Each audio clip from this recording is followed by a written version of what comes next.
Well, we started our week-long celebration of college football last half hour with the Western Michigan Broncos. Yes, we talked to their head coach, and it's now time to check in with Detroit's team. We're talking about the Wayne State Warriors, who play their games at Tom Adams Field right here in Midtown Detroit. And joining us now, a very familiar face and first-year head coach Tyrone Wheatley.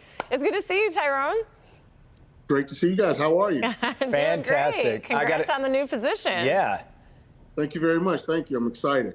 Very excited. I got to tell you, home. Always one of my favorite athletes growing up, and I personally believe you started. You know how athletes take those smaller numbers now, like 5, 6, 7 for running back. I swear, Tyrone Wheatley started that.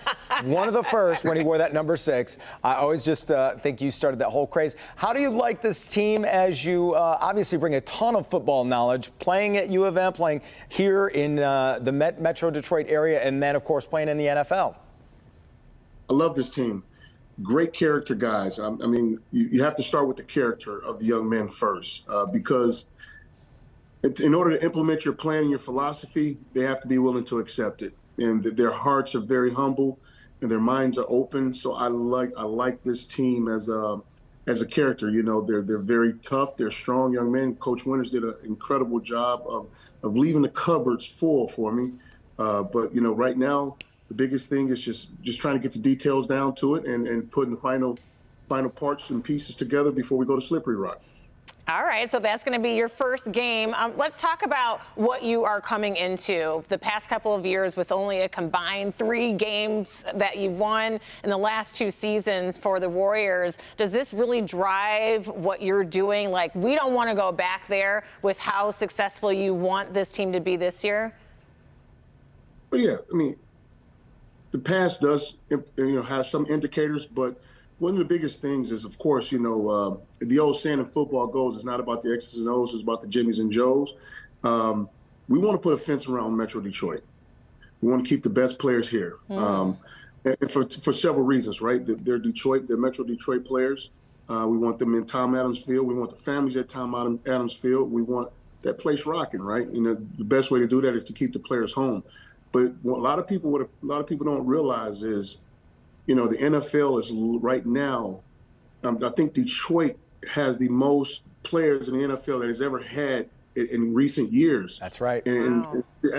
that's because of the talent that's here, and we have to keep this talent, and we have to keep the talent here. And the only way you're going to increase that number of total wins is keeping talent here. Mm-hmm. How do you do that? Because, I mean, how do you sell a kid who's more talented maybe than Wayne State, but wants to stay at home? And I know we've seen Deion Sanders had some success with this when he was at Jackson State, but and you can point to guys like Joyke Bell, who went to Wayne State, made it to the NFL, and obviously they can look right at the head coach and see all the experience you have. But when you give that sales pitch, how do you keep those kids in Detroit?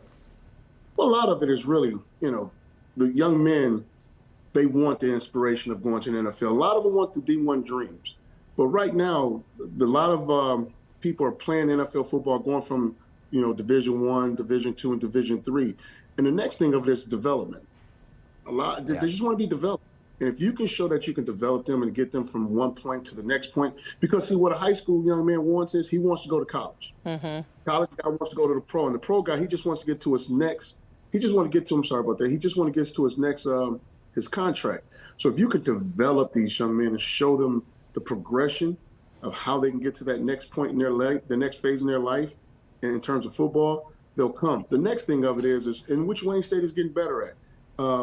Being able to now just go into the world of the promotion of Wayne State and getting kids on there and having the university to back us, and then, kind of shamelessly plug, but we need donors. We need people to get back us. And so once you get all those things going, and once they start understanding and they're seeing that, you'll keep them. Yeah. Well, certainly having a head coach like you, with a legacy like you do, with the local connection of being back home here in the city where you grew up. I know you went to Dearborn Robichaud, but you spent a lot of time, I'm sure, in Detroit. That has to have a huge impact on the recruiting and also just the excitement of being able to cheer on the Warriors this year. Yes, it's weird. In my mind, I'm still 18. But which is, like I said, which is weird because a lot of my people I grew up with, played against, and even some of the coaches that I coached against when I was at Robichaud, coaching at Robichaud. Now I'm looking at their children and their grandchildren as the head coach, right? So Yeah. That's kind of weird for me, and it's a weird place, but it's a great place because once again, anything in life is about relationships. Absolutely. That's the whole thing is about relationship, but then the next thing of it is communication, right? So being able to have the access of communicating and touch and being in touch with people, that helps out a whole lot. Yeah, and we certainly wish you the best this opening game and this upcoming season. Tyrone Wheatley, the man, the myth, the legend, right there. We appreciate your time this morning. Come on now, stop it. Good luck this season. Thanks for joining us. We'll be right back. Thank you very much.